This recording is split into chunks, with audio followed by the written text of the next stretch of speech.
Department of Agriculture inilatag ang mga paghahanda para sa inaasahang pagtama ng El Niño sa ilang bahagi ng bansa.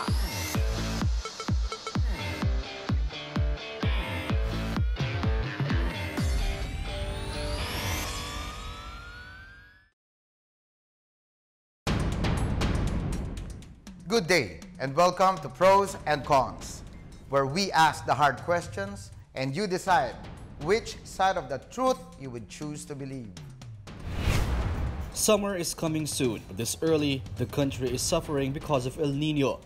Water has become scarce, especially in parts of Metro Manila, and agriculture in some provinces has taken a big blow. The government acknowledges that water shortage has become a lingering issue, especially now because of the dry spell. Today, in Pros and Cons, we raise the question, how do we endure the seasonal problem that is El Niño? What measures are the government taking to ensure we have enough water? Will we be ready for the next El Niño? I'm Joel C. Egco, your moderator for the day. We are feeling the effects of El Niño this early, and now the government is doing its part to mitigate its effects. At this point, we should answer the question, how are we coping with this extreme heat? And ngayon po, mga kababayan at ating mga taga-subaybay, mapalad po tayo kasama natin sa ating programa ang apat sa mga pinagtitiwala, mga personalidad when it comes to this issue on El Niño.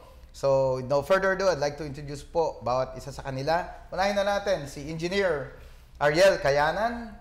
Siya po ang Undersecretary for Operations and Agri-Fisheries Mechanization and Head of Rice and Corn Program of the Department of Agriculture. So si Usec po ang sasagot sa mga tanong natin about the effects of El Niño on agriculture. Kamusta po, Usec? Ito po, nararamdaman nga tulad po ng inyong sinabi, Usec Joel, nararamdaman po natin ng mainit na Hindi naman naiinit yung ulo nyo dahil sa El Niño. Kung minsan po init naman po yung enerhiyang ina-absorb po natin para i-convert sa ibang enerhiya. Yan, yan ang maganda. Bagamat mainit ang pag-uusapan nating paksa po ngayon, tingnan natin, at the end of the show, kailangan lumamig yung ulo ng ating mga kababayan, no? When it comes to the issue on readiness. Kasama po ni Usec Cayanan sa aking pong bandang kanan ay si Mr. Roman Corpuz. Siya po ang manager ng Watershed Management Division ng Metropolitan Waterworks and Sewerage System. Welcome to the show, Sir Roman. Good afternoon. Kamusta po kayo sa MWSS? Sa ngayon po ay medyo busy po sa mga makakopod sa problema sa tubig. Alright. So, pag-usapan po natin yan mamaya, no? Yung, about yan, yung mga water levels, water supply, effect din ng El Niño yan. Ngayon naman po sa ating kaliwa, mga eksperto rin po sa larangan ng isyong ito. Unahin na natin si Miss Rusy Abastillas. Siya po ay Senior Weather Specialist mula sa PAGASA. So, Ma'am Rusy, welcome to the show. Kumusta po kayo sa PAGASA? Mabuti naman po. Kaya lang medyo busy nga dahil nga ngayon meron na tayong tinatawag na El Niño. So, lahat ng mga agency, parang kami yung laging tinatanong kung ano na ba yung status. Kayo ngayon ang mainit. Kayo mainit sa issue ng init, tag-init. Ayun, sige. Mamaya po, papaliwanag natin with your indulgence kung ano ba yung El Niño. No? So, pero gusto ko po muna ipakilala ang ating, the last but not the least na ating pong bisita ngayon sa programa, si Tita Lolita Candaza. Kasapi po siya ng Katarungan Farmers ng Eastern Visayas. Welcome po sa ating programa, Ma'am Lolita. Kamusta po yung kamusta kayo doon? Nararamdaman niyo ba init doon? Sa panahong ito po, nararamdaman namin kasi po yung mga palay namin ngayon is nagbubunga na kahit hindi tumutubo dahil nga sa kulang sa tubig. Tsaka yung mga corns namin, pinapump na lang namin, water pump from the river para lang magkaroon sila ng... Tama-tama. Corn yan? Yes. Corn po ba yan? Yeah, rice and corn. Si Usec ang head ng... Usec, yes. ng ahensya na nakatutok niya sa corn. Anyway, thank you everyone. When we return, we'll discuss the effects of El Niño and the water shortage that is happening now. Pero mamaya, pagbalik po, paliwanag natin kay Ma'am kung ano po ba yung El Niño at bakit El Niño ang tawag dyan. Huwag po kayo alas, we'll be right back. Ito ang Duterte on Duty. ulat sa ginagawa ng presidente. March 24, Linggo, Cagayan de Oro City. Dinalaw at pinarangalan ni Pangulong Rodrigo Roa Duterte ang 12 sundalong nasugatan sa hiwalay na engkwentro kontra New People's Army at Abu Sayyaf. March 26, Martes, South Cotabato. Ipinagkaloob ni Pangulong Duterte ang financial grant sa mga benepisyaryo ng DSWD Unconditional Cash Transfer Program sa Coronadal City. March 27, Miyerkules, Davao City. Nag-courtesy call sa Pangulo si Minister Song Tao mula sa International Department of the Central Committee of Communist Party of China. March 29, Biyernes, Cotabato City. Pinangunahan ni Pangulong Duterte ang inaugurasyon ng Bangsamoro Autonomous Region in Muslim Mindanao na inaasahang magdadala ng pangmatagalang kapayapaan at seguridad sa rehiyon. As we enter the transition period, I ask everyone to work towards building lasting peace and inclusive progress that will benefit all Mindanaoans and the entire country as well. Our victory in this plebiscite is proof of our determination to bring genuine peace and development in Muslim Mindanao to a responsive government that truly reflects the identity of its people. Ako po si Secretary Martin Andanar at ito ang Duterte on Duty. Abangan sa susunod na linggo ang mga gagawin ng Pangulo.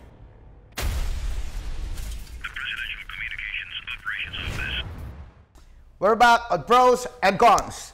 Wag na po natin patagalin. Alam nyo, I'm sure, interesado ang ating mga kababayan, ating mga taga-pakinig, taga-subaybay, not only the Philippines, but all over the world. Mga kapwa natin Pilipino, nagwo-worry doon, tag-init dito. Bakit ba El Niño tawag? Ano ba yung El Niño? Ano ba yung fenomeno na yan? Kanina, nagbibiruan kami nila Usec eh. Pagka daw tag-init, lalaki. Pagka naman sobrang dami ng tubig, babae, La Niña, di ba? But what is El Niño? Ang El Niño ay isang climate phenomenon kung saan yung ating tropical Pacific o yung dagat Pasipiko ay umiinit kaysa karaniwan. Okay. So kung ito ay umiinit kaysa karaniwan, may kaakibat po siyang epekto sa ating klima. At bakit po ito tinawag na El Niño? Kasi noong mga panahon na yung mga Peruvian fishermen, habang nangingisda po sila, merong time na may time na marami silang huling isda, meron ding time na walang isda, pero during Christmas time yon. So pag may marami silang nahuhuling isda, siyempre masaya sila, kaya tinawag nila itong Niño kasi in remembrance of, parang Christmas time kasi si Niño Jesus, kaya naging El Niño. So the term may root pala ito sa yung mga Peruvian, during Peruvian fishermen. Peruvian fishermen. So tapos inadapt na lang natin. Okay. So kanina po nabanggit ni Ma'am about yung effects ito doon sa sa mga corn, sa mga pananim. So I'd like to take this opportunity, tanongin si Usec Cayanan.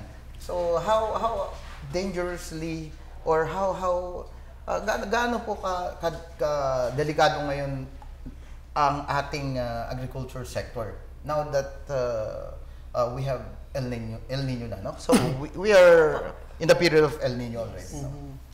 Usec Joel, sisimulan ko po bago po ibigay yung figura dahil ang mga figura ay pwede pong i-analyze natin yan half empty or half full. Yes. Number one po, magpapasalamat po tayo sa koordinasyon at komunikasyon sapagkat nung pong in-announce ng DOST PAGASA as early as July of last year po that there's an El Niño watch. Ibig sabihin meron po tayong inaasahan. Matagtuyo. Yes po. Immediately po to PROAC, ang DA po ay nagtayo po ng El Niño Task Force. Okay. And this is the action team na ang ginawa po ay number one, i-monitor. Number two, to coordinate. Number two, to craft plans on how to mitigate and at the same time manage. Alam naman po natin na it is impossible to react or control the forces of nature. Pwede lang po nating i-mitigate at saka i-manage. Dahil po dito ay may mga mekanismo at saka meron po tayong mapaghahanda na it could have been more destructive pero napigilan po natin. We cannot control this phenomenon. It's nature. Yes. Pagka uminit, uminit. Diba? Wala tayong magawa. But, ano yung mga programs na nilatag po natin dyan specifically?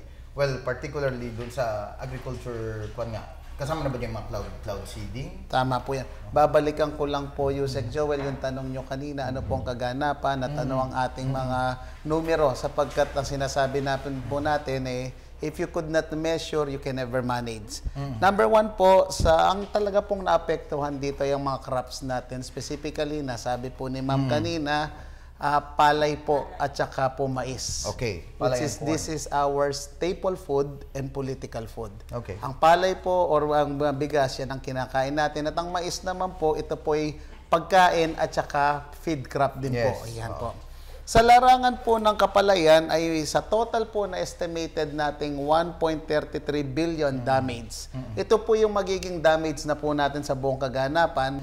Ang naapektuhan po ay 78,348 metric ton. At ang affected po nating area 70,000 plus hectares. At ang mga farmers na apektuhan po surgical, yan po ang paghahanda natin ay around 84,932 farmers. Okay. Sa larangan naman po ng kamaisan ay sa total po na 1.33 billion, ang naapektuhan po ay 814 million or 61% ng total attribute. Kanya po pag tiningnan po natin ang damage, matutuwa po siguro. Hindi po nakakatuwang may damage, pero nakakatuwang nalimitahan po natin sa 0.4 po at saka 0.3. Okay. Wala pa pong 1%. Okay. So, meaning, hindi dapat kabahan yung mga kababayan natin na usually ganyan, pagka may either bagyo, tagtuyot, laging natatakot mga tao, baka mawala ng mga food supply So wala namang ganun tayo nakikitang problema. Ayon po sa projection natin, dahil po hindi po ganun kalaki ang damage, so yung food security po natin ay mukhang namamanage pa po nating mabuti. At kanina nga po, nasabi nyo na ano po yung paghahanda na ginawa po ng departamento. Dahil ang kahandaan siya po magsasabi ng ating pong kaayusan Number one po, immediately, yung pattern, yung ating pong cropping pattern. Sinabi po natin na yung calendar ninyo, i-adjust nyo ng mas maaga.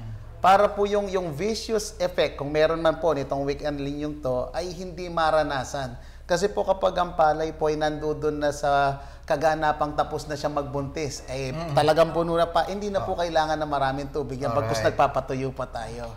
Okay. Number two, in-encourage po natin ang ating mga magsasaka na magtanim ng mga drought tolerant. Meron po kasing mga crops tayo or binhi na hindi po matakaw sa tubig. Okay. So, yun, in-encourage natin yun na gamitin yun. Yes po, because everything is a farmer's choice. Hindi naman po, we are in a democratic country, hindi po natin pwedeng i-dicta yun. Alright, very nice. Pang-apat po, ipinamahagi po natin ang ating mga pumps at mga what we call tubo para po kung saan sa areang meron pa. At pwede pa naman kasi po ang pinanggagalingan po ng tubig, number one, rain-fed. Imposible po yan dahil Niño tayo. Number two po, open source. Katulad po ng mga ilog, ng mga sapa, at saka mga open source na. Pangatlo po ay yung pong drilled. So doon po, ito yung mga deep well. Maari pong deep well, maari pong shallow tube well, maari po yung solar power irrigated. So site and location specific ay ipinamahagi po natin. That is before. Actually po, nagagamit po ngayon yan. Yung mga water So, doon po sa lugar ninyo, sa Eastern Visayas, napapakinabangan nyo yung nagagamit ninyo? Napapakinabangan po namin yung mga water pumps ngayon sa mga rice corn. Rice and corn actually. And paano po yung production ninyo doon? Bumababa? Paano yung naging epekto sa inyo? Kasi sa ngayon, parang hindi pa peak season sa rice. Okay. So, hindi pa natin ma-determine kung bumaba o ano ba. Pero sa paningin ko naman, hindi masyado. Dahil nga... So, dahil na-mitigate nga. Kasi yung ano nga ng irrigation is, meron nga silang calendar na sinusunod. So actually, yung mga farmer naman kasi ngayon, parang na-educate na sila kung paano gagamitin yung calendar. Kaya, nasusunod naman. Irrigation. Pansinin niyo po, Usec, kung pong no disrespect to the other universities, kung ang UP at Lasal ay nabago po, Ateneo po pala, ay nabago nila yung kanilang enrollment dahil nakikita po ng kasagsagan ng bagyo. Bakit po sa pagsasaka hindi natin magawa po? Nga, no? That's a good point. I like that. Anyway, so ngayon po, sir, sa point naman ng MWSS, may epekto ito doon sa ating water supply. Well, El Niño, of course, we're talking of agriculture here. Pero when it comes to potable water, I think and that's your area, no? So, anong nakikita ninyong effect nito and how do you caution or mitigate the expected adverse effects of El Nino on water supply? Tama po yun, Usec. Malaki po ang epekto ng El Nino sa ating mga dams, sa water level ng ating dams, kung talagang sabihin natin malakas ang El Nino.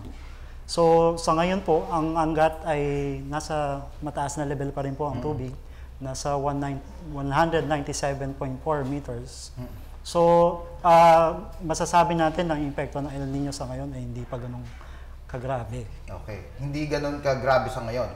But do you expect things na ayan nga, yung problema lumaki pa or mga anong buwan ngayong taon na to natin mararamdaman yung kumbaga yung masakit na epekto ng El Nino sa tubig?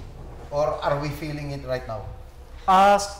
Sa ngayon po, nakikita po namin na bumababa yung level ng Angat. Pero ang kinukumpara po namin ito doon sa taon ng 2015 kung saan nagkaroon din ng El Nino. Dahil sinusunod niya yung parehong roll curve ng 2015 El Nino ng 2015 kung saan bumaba rin yung level ng Angat, nasa 169 meters. Okay. Meaning, kung mataas pa yung level, can we assure our viewers, the people, our kababayan, na hindi sila, wag mangamba, and that we have enough? Tama po yun. Kasi, ang NWRB po, ang National Water Resources Board, kung saan siya po nagbibigay ng alokasyon ng tubig, kapag ang level po ng Angat ay mataas, hindi po siya nagbabawas agad-agad ng supply. Hindi ba ito magkakaroon ng parang kompetensya kung gagamitin sa agriculture, tapos gagamitin sa inumin? Wala bang ganun yan? Darating po yun sa puntong yun kung abutin po yung level na 180 meters. Yun po yung parang critical level na ng Angat. So, let's pause for a break. When we return, we'll check out what social media is saying about today's issue. Don't go away.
This is Secretary Martin Andanon, and you're watching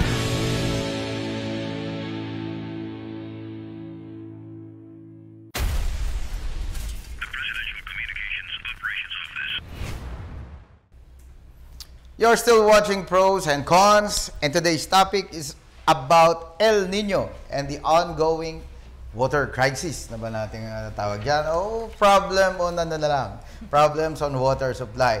So before we pause for a break, meron po tayong binanggit about yung poll question natin sa PNA website. Ito po ang ating poll question. Sapat ba ang cloud seeding at iba pang mga hakbang na ginagawa ng gobyerno para tulungan ang mga magsasaka at mangingisdang apektado ng El Nino? Ang ating pong poll results ay hati. So, sabi 56% nagsasabi na oo. At yung remaining 44% sabi nila hindi. So, the way I look at it, di ba? Yung hati yung opinion ng mga tao natin, mga kababayan natin. But I'd like to read a couple of comments from our followers. No? Unahin na natin tong kay Miss Annabelle. So sabi niya, cloud seeding is a temporary solution. Build more dams, sabi niya. And solar power plants. Sabi niya, another controversial issue yung dam na yan eh. Tapos ito naman from Mr. Eduardo Pascual. Sabi niya, it will never be enough. The problem is global and we are one of the benefactors of the deteriorating weather condition. All we can do now is plant more trees, start thinking of renewable energy, and innovate to start exploring how we can save water. Sabi niya, tapos meron siyang close open parenthesis, learn from Israel. Oh, di ba? Oo nga naman, disyerto yun. Anyway, so, yun po ang pulso ng ating mga kababayan. No? Hati. So, yung reaction nila is hati, no? So, we need to educate them more and to inform them more of what really we're doing, no? Alam mo, to stave off or to really mitigate the problem. So, if you're going to be asked, Usec, how are you going to assure our people now na huwag kayo kabahan, no? Na we're doing everything talaga. So, ano po masasabi niyo? Sir, tutugunan ko po yung kaninang binigay na question. Number one po, I fully agree na ang cloud seeding is not an exact solution. Why? We have to we all agree here. No? Yes. We have to understand that for you to cloud seed, dapat po ay may presensya ng cloud, which is during El Niño. Walang cloud. Okay. Your chance, nil or none. Yes. Alright. Yan. Kanya nga po ang Pangalawa po, even if mag-cloud seeding tayo, we are living in a world that we have to coexist. Ano pong ibig ko sabihin doon? While sina ma'am ay nangangailangan ng tubig, ay meron din pong nagtanim na kasalukuyan na mumunga tulad ng milon at pakwan. Na kapag binuhusan mo ng tubig at mangga na namumulaklak ay destructive po. Tama. Meron po tayong mga root crop katulad na sibuyas na sa kasalukuyan ay inaani. Pag nabusan na, sana po may kisame ang langit eh. Na idiretso mo po doon lang malalaglag. So cloud seeding is... What you're saying is, yung iba, problema tubig na nagdadasal na sana umulan, magkatubig. Pero iba, nakakasama nga. Meron kami kapitbahay, namumunga yung kanyang, tawag dito, yung kanyang mangga. Umambon na, last week. Tinamaan ngayon. Opo. Diba? So, problema din pala. Napakahirap po talaga ang kalagayan ng ating Panginoon na lahat ay humihiling pero may kanya-kanyang conflict of interest. I like that. I like that. Tapos kanina may nabanggit ka, Usec, no? Hindi lang yung supply actually ng tubig ang problema. But, during El Niño, maraming pesteng nabubuhay. Daming peste. So, nakakainin talaga ng ulo. So, paano po ba yun? Peste sa sakahan? Usec tradition po. Since time immemorial, alam naman po natin na kapag tag-init, ang dami po talaga mga diseases. Maski sa tao, makikita niyo po yung mga skin diseases. Applicable din po yan sa mga crops and animals. Kanya nga po ang ginagawa natin kapag El Niño ay immediately inactivate po natin ang RCPM natin, yung Regional Crop Protection Management or Managers. Binabantayan po nila yan. So the moment may nakita po sila, ay immediately pinupuksa. Sa mga hayop naman po, nagbabakuna po tayo before the El Niño. Because the principle is, you do not want cure but rather prevention. Pag kanya nga po immediately, dahil alam na po nating darating yan at ito po yung mimitigate lang natin, yung pong mga insurance protection para po kung may mga nasalanta po, ay meron naman po silang mababawi in terms of insurance sa Philippine Crop Insurance Corporation. At of course, Usec, meron po tayong tinatawag na buffer stock seeds na as and when you declare na totally na pinsala po yan, pagkatapos po ng El Niño, pwede kayo magtanim ulit, bibigyan namin kayo ng mga pananim na mga uniform seeds. Yan po. Kanina may binabanggit kayong data, pinapakita ng data no, about yung comparison between the El Niño in 2015 tsaka El Niño ngayon. Which is worse? Which is, ano tingin nyo po, mas malala ba noon? O... Sa ngayon po, parang ang nakikita po namin halos pareho yung behavior na tinatahak nung pagbaba ng anggat. So, ini-expect po namin siguro, baka yun din yung pinakamababang level na abutin ng anggat, which is 169. So, if it happened before, hindi tayo kinakabahan. Nangyayari dati yan eh. So, alam na natin kung paano magre-react. No? So, kayo po, anong tingin niyo? Mas malala ba nun o... Ayun po, sir. Sa ngayon kasi, sa base dun sa mga data natin, ang El Nino natin ay nasa mahina pa siya or weak. So, at hanggang April, May, June, na likely it will continue. Pero kung tuloy-tuloy itong mag-develop pa at mapapunta doon tayo sa tinatawag nating moderate to strong, at yung 2015, 2016 kasi na El Nino noon, nag-umpisa din siya na as weak. At tsaka yung weak time lang. Ito, weak pa itong nararamdaman natin na to. Weak pa to. At nag-develop din kasi siya noon, ng 2015, 2016. Actually, it's 2014. Nag-issue na rin kami noon ng El Nino Watch during May. Kaya lang na-late yung development at nag-declare tayo ng El Nino Advisory number 1 noong March. Pero yun nga, meron na siyang impact sa ating mga, sa water sector, sa agriculture during that time. Tita, yun po, yung karanasan ninyo nung 2015 dun sa production ninyo and ngayon, paano kayo natuto? I mean, nakapag-adjust ba kayo, no? Kada El Nino naman, nangyayari naman, periodic yan eh. So, kinakabahan pa ba kayo ngayon o sanay na? Kasi ngayon, hindi, sabi nyo nga po, ibang parang yung experience natin dati, parang na-educate na tayo. So, kung paano yung nagiging yung binibigay na crop calendar ng kasi irrigated, usually almost irrigation yung gamit namin doon. So, yung binibigay na cropping calendar ng irrigasyon, sinusunod ng mga farmers na hindi na po maulit yung nangyari nung last na. Kasi actually, yung last na El Nino is naging talaga yung mga magsasaka. Na konti ang ani dahil nga nagkabitak-bitak yung mga at saka noong panahon yun parang wala pa yung mga water pump. So kayo meron na. So marami tayong natutunan in the past Yes. And now resilient naman ng mga Pilipino. So hindi tayo kinakabahan. Hindi tayo kumpiyansa. Diba? I mean, we're not complacent. Kasi nasa farmers na lang din yan eh. Kasi kung talagang parang nade-depress na kayo, hindi na kayo gagawa ng paraan para magkaroon ng... Parang, sige na lang kasi ninyo, bahala na lang yan dyan. Para bang gano'n na lang. So, ngayon, hindi na ngayon. Mga farmers ngayon is marunong na din. Ayun, nako. Thank you very much po sa ating mga bisita. At hindi po tayo natatapos ngayon. I'm sure bitin ang ating mga kababayan doon sa 30 minutes na ating allocate dito sa ating programa. So itutuloy po natin ang discussion next week, no? So thank you Engineer Usec, Cayanan, Sir Corpuz, and Miss Rusy, Abastillas, Tita Lolita, Candaza. We really appreciate your being here on the show, no? And for part 2, wag po kayong aalis, tutuloy po natin yan. Tune in again next week as we discuss another important topic. For your comments, suggestions, and questions, visit our Facebook page and the PNA website. You may be for or against.